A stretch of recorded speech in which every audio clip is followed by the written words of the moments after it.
It's a golden death mask of Tutankhamun. It sat right next to his mummy, underground, inside those coffins and sarcophagus for 3,000 years. It's very small. It's only the burial chamber. The rest of the tomb is not decorated. The name wasn't Tutankhamun.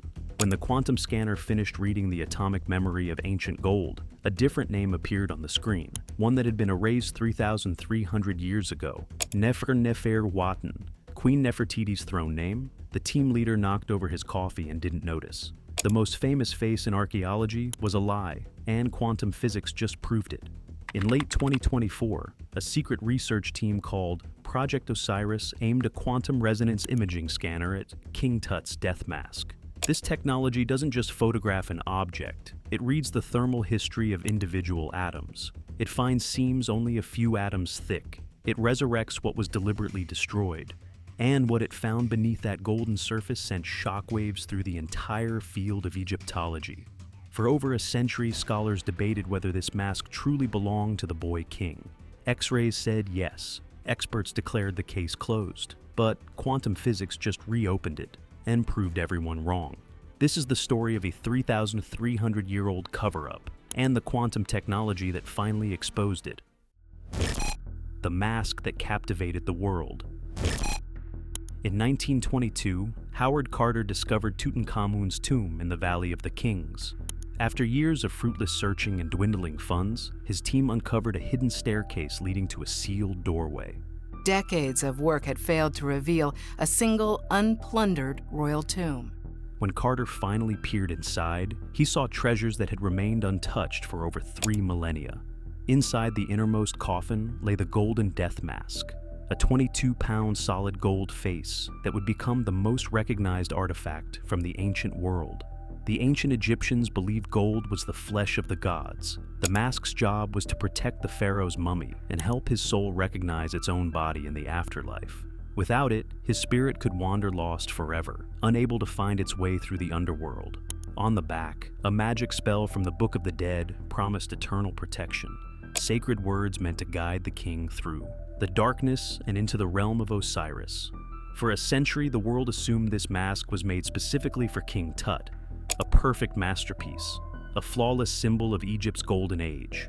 But almost immediately, experts noticed problems, clues hiding in plain sight that would take a century, and quantum physics to finally decode. The clues nobody could explain. King Tut died suddenly at 19, likely from an infected leg fracture. Ancient Egyptian law demanded a pharaoh be mummified and buried within exactly 70 days. This wasn't arbitrary. The Egyptians believed 70 days mirrored the time the star Sirius disappeared from the sky each year before being reborn. The burial had to align with cosmic cycles. Miss the deadline, and the pharaoh's soul might never reach the afterlife.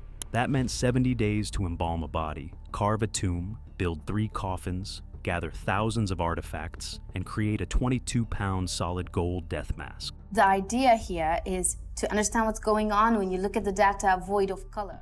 The timeline seemed impossible, and the tomb itself screamed, rush job. Tut was a pharaoh, a living god. But his burial chamber was tiny, one of the smallest in the Valley of the Kings. Wall paintings looked unfinished, as if artists dropped their brushes and walked away mid-stroke. The stone sarcophagus had chipped corners, like workers smashed pieces off to squeeze it through the doorway. Egyptologists examined the treasures and found something disturbing. Many objects weren't made for Tut at all. Statues with different faces, jewelry designed for a woman, items with names scratched out and recarved. Someone had raided a storage room of royal hand-me-downs and stuffed them into whatever tomb they could find on short notice. Then they looked at the mask. The theory that emerged was explosive: the ears. Look closely and you'll see pierced earlobes. In ancient Egypt, only children and women wore earrings. An adult male pharaoh, especially on his sacred burial mask, would never have pierced ears. It violated every religious convention. It was unthinkable. The face itself seemed wrong: delicate features, high cheekbones, almost feminine, and the gold on the face had a subtly different color than the headdress. A bit redder, a bit warmer, 2 different shades on what should have been one unified piece. What if the mask wasn't made for Tut? What if Panicking under that 70-day deadline, the priest grabbed a mask made for someone else, altered it, and placed it on the boy king's mummy. If true, whose mask was it? Every clue pointed to one woman, Nefertiti, the vanished queen. Nefertiti was Tut's stepmother and one of the most powerful women in ancient history. She ruled alongside her husband Akhenaten during Egypt's most revolutionary period, a time when the old gods were abandoned and the sun disk Aten became the sole deity of Egypt. Nefertiti wasn't just a queen, she was a co-ruler, depicted smiting enemies in battle scenes, a privilege usually reserved for pharaohs alone. Then, after Akhenaten died, she vanished from the historical record. Her name stopped appearing on monuments. Her images were erased from temples. It was as if she never existed. Many Egyptologists believe she didn't vanish, she transformed. Evidence suggests Nefertiti became pharaoh herself, ruling under the throne name Neferneferuaten. If true, she would have had her own burial mask, a golden face befitting a ruling pharaoh. When Tut died suddenly with no mask ready, that mask was sitting in the royal workshops, the stepmother's mask, the erased queen's mask. For decades, scholars debated this theory, but nobody could prove it without damaging the priceless artifact. Then disaster struck, and accidentally made proof possible. The beard disaster. In 2014, during routine cleaning at the Egyptian Museum in Cairo, the mask's sacred braided beard snapped off. Museum staff panicked. Instead of calling conservators, they grabbed industrial epoxy, hardware store glue, and stuck the beard back on crooked. They smeared glue on the golden chin.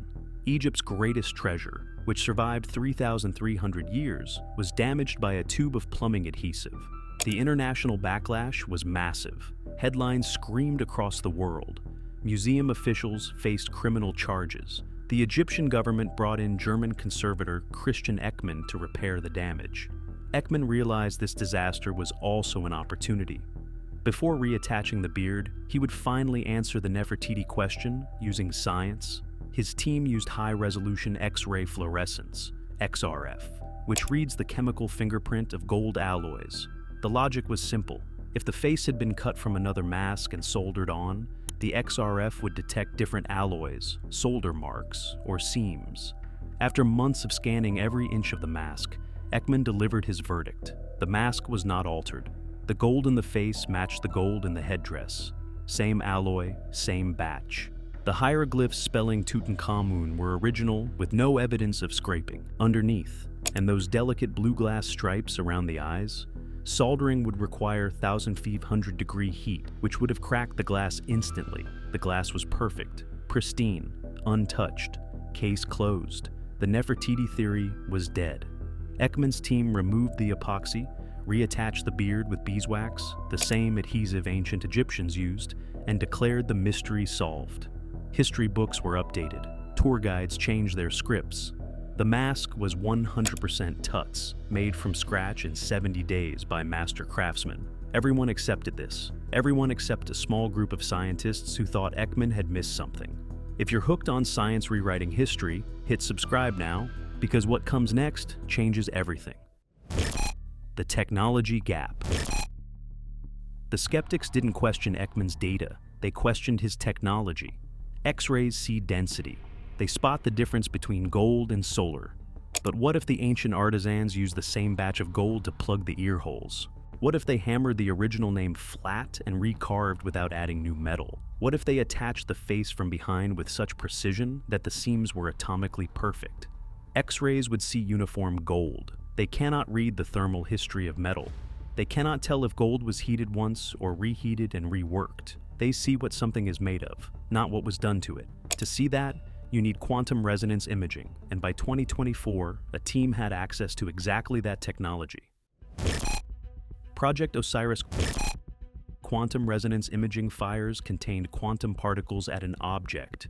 These particles interact with individual atoms like molecular sonar, pinging off the atomic structure and returning with information no other technology can capture. By reading the echoes, the machine builds a 3D map of molecular structure and thermal history. It detects metal that was poured and cooled once versus metal that was cooled, reheated, hammered, and cooled again. It finds stress patterns, invisible to X-rays. It can locate seams only a few atoms thick. It reads the memory of ancient gold. A secret team funded by a private European university, codename Project Osiris, got permission from Egypt's Ministry of Antiquities to scan the mask. The approval process took years. Egyptian authorities were protective of their greatest treasure, especially after the beer disaster. But eventually, the team convinced them this scan was completely non-invasive. No touching, no risk. Just quantum particles and data. They expected to confirm Ekman's findings, a calibration test for expensive new equipment, nothing more. In late 2024, after the Grand Egyptian Museum closed for the night, the team wheeled in their scanner. The machine was massive, covered in cables and cooling systems. Security guards watched nervously as technicians positioned it in front of the display case. The mask's golden face stared back, serene and inscrutable, keeping whatever secrets it held. The scan began. The machine hummed for hours in the empty gallery, reading the gold one atomic layer at a time. Data streamed across laptop screens, numbers and graphs that would mean nothing to most people, but everything to these physicists. At first, everything matched Ekman's results. Same gold composition, same density readings. The team started to relax. Calibration tests successful. Then the scanner focused on the face, then the ears, then the royal cartouche. The team leader was first to see it. He stared at his screen, his face going pale in the blue glow of the monitor. Knocked over his coffee, didn't notice. A ghost from 3,300 years ago was materializing in the data. Discovery 1. The face was replaced. The quantum scan detected what X-rays missed completely. Around the entire edge of the mask's face, the scanner found thermal ghosting, a molecular signature showing that gold had been superheated to a different temperature than the surrounding headdress. The pattern formed a perfect outline around the face, like a fingerprint left by ancient craftsmen who never imagined their work could be detected. Ekman was right that front soldering would crack the glass, but the ancient artisans didn't solder from the front. They attached the new face from behind using high-pressure heating that left the front surface flawless. The technique was ingenious, applying intense heat from inside the mask while keeping the exterior cool enough to protect the delicate glass inlays. From outside, one continuous piece. At the atomic level, clear evidence of separate metalwork joined together. The face had been cut out and replaced. Discovery 2. The ears were plugged. The X-rays saw solid gold earlobes. The quantum scan found something different.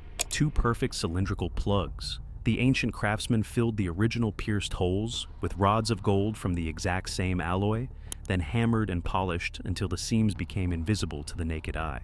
They matched the surrounding, gold so perfectly that no visual inspection and no X-ray could detect them. But the QRI picked up disrupted grain patterns, subtle density differences where the original metal met the inserted plugs. The atomic structure told the story. These weren't earlobes cast as solid gold. They were earlobes that had been pierced, then filled. The plugs were there, hidden in plain sight for 3,000 years. The pierced ears of a queen, plugged to create the ears of a king. Discovery 3. The erased name. This was the discovery that made coffee spill. The X-ray saw only Tutankhamun's name in the royal cartouche. The quantum scan went deeper, into atomic displacement beneath the surface. And it found something extraordinary. The gold in the cartouche had been worked differently than anywhere else on the mask. Hammered, flattened, scraped. The atomic lattice was compressed and distorted in ways consistent with repeated heavy blows. Someone had beaten the original hieroglyphs into oblivion before carving new ones. But destroying something doesn't erase it completely, not at the atomic level. The QRI could do something X-rays never could. By mapping faint traces of the original hammering, ghosts of the first inscription, still embedded in the molecular structure, the computer could digitally reconstruct what was once there. The ancient priests thought they had erased the name forever. They couldn't have imagined technology that reads atoms. The team ran the algorithm. Slowly, pixel by pixel, the original hieroglyphs appeared on the screen. The room went silent. Nobody breathed. The name was not Tutankhamun. The name was Neferneferuaten, Queen Nefertiti's throne name, the smoking gun. The most controversial theory in Egyptology, proven in the atomic memory of ancient gold. The cover-up revealed. The quantum scan exposed what happened 3,300 years ago. When King Tut died suddenly, no death mask existed for him. He was young, not expected to die for decades. No, one had prepared. His powerful successor Oi likely claimed Tut's intended grand tomb for himself, leaving the priests scrambling. They faced an impossible deadline. 70 days, a cramped backup tomb, a dead pharaoh, no mask. But in the royal workshop sat the burial mask of the previous pharaoh, Nefertiti herself, who had ruled as Neferneferuaten. Solid gold, exquisitely crafted, ready. The decision was made, perhaps by Ai, perhaps by the high priests, perhaps by desperation itself. They took the queen's mask. They plugged her pierced ears with matching gold, hammering until invisible. They commissioned a new face, a portrait of young Tut, and attached it from behind with techniques so precise the seam would be undetectable for millennia. They took hammers to the royal cartouche, beat Nefertiti's name flat, and carved Tutankhamun in its place. They worked fast, they worked skillfully, they worked to deceive not just their contemporaries but eternity itself. The mask went on Tut's mummy. The tomb was sealed. For 3,300 years, the secret held, until quantum physics read the ghost in the gold. What this changes. The mask sits in the Grand Egyptian Museum today.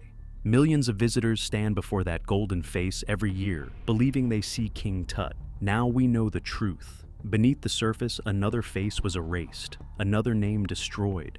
A powerful queen, one of the most remarkable women in ancient history, was literally defaced so a boy king could wear her burial mask. The discovery raises profound questions. Why was Nefertiti's memory being erased? What threat did she pose even after death? Was it political? A new regime trying to wipe out the legacy of the Amarna period? Or was it personal? Rivals settling scores even in the afterlife? And what happened to her real burial, her real tomb, her real treasures? Is there another chamber waiting somewhere in the Valley of the Kings, still sealed, still undiscovered? If the priest took her mask for Tut, what happened to her mummy? Some researchers believe she might still be lying in an undiscovered tomb, waiting to be found. Others think she could be one of the unidentified royal mummies already sitting in museum storage, her true identity unknown. The implications go beyond one mask. If ancient craftsmen could fool X-rays for decades, what other artifacts have hidden histories? What other names were erased? What other faces were replaced? Museums around the world are now looking at their Egyptian collections with new eyes and new technology. What else did the ancient Egyptians cover up? What other artifacts hold secrets waiting for the right technology? What other solved mysteries will quantum physics expose? The Nefertiti theory was dismissed for decades. Experts said the science was settled. X-rays proved it, but technology advances. And when we finally developed tools to look deeper, we discovered the truth was hiding there all along. King Tut's mask is still the most famous face from the ancient world. But it's no longer just his face. It carries the memory of two rulers, two deaths, and one desperate cover-up carried out in the shadow of the pyramids. The Golden Boy King is wearing his stepmother's mask, and it took quantum physics to prove it. What do you think? What other ancient lies are waiting to be exposed?